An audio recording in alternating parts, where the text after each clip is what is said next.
വർഷങ്ങളായുള്ള പെരിന്തൽമണ്ണക്കാരുടെ കാത്തിരിപ്പിന് ഒടുവിൽ ശുഭപ്രതീക്ഷ. ടൗണിലെ ഗതാഗതക്കുരുക്കിന് ശാശ്വത പരിഹാരമായി നിർദ്ദേശിക്കപ്പെട്ടിട്ടുള്ള ഓരാടം പാലം മാനത്തുമംഗലം ബൈപ്പാസ് പദ്ധതിയുടെ പ്രാരംഭ പ്രവർത്തനങ്ങൾക്കായി സംസ്ഥാന ബജറ്റിൽ 10 കോടി രൂപ അനുവദിച്ചു. പെരിന്തൽമണ്ണ നിയോജകമണ്ഡലത്തിലെ ഓരാടം പാലം മാനത്തുമംഗലം ബൈപ്പാസ് റോഡ് നിർമ്മാണത്തിന്റെ ഭാഗമായി പ്രഥമഘട്ട സ്ഥലമെടുപ്പ് പൂർത്തിയാക്കുന്നതിന് 10 കോടി രൂപ വകയിരുത്തുന്നു.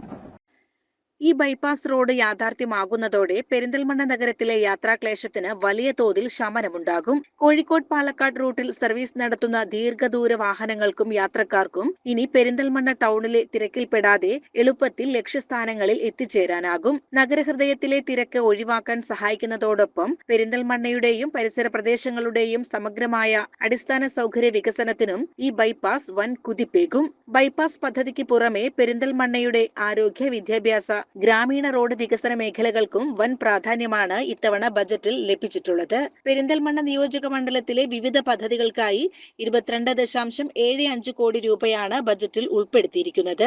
പെരിന്തൽമണ്ണ ജില്ലാ ആശുപത്രിയിൽ മോഡുലാർ സീവേജ് ട്രീറ്റ്മെന്റ് പ്ലാന്റിന് 3 കോടി രൂപ ബജറ്റിൽ അനുവദിച്ചു. Pulamanthole government higher secondary school കെട്ടിടത്തിനായി 2 കോടി രൂപയും മേലാറ്റൂർ മിനി സ്റ്റേഡിയം നവീകരണത്തിന് 50 ലക്ഷം രൂപയും ബജറ്റിൽ വകയിരുത്തിയിട്ടുണ്ട്. ഗ്രാമീണ മലയോര മേഖലകളുടെ യാത്രാ സൗകര്യം മെച്ചപ്പെടുത്തുന്നതിനായി നിരവധി റോഡുകൾക്കാണ് തുക അനുവദിച്ചിട്ടുള്ളത്.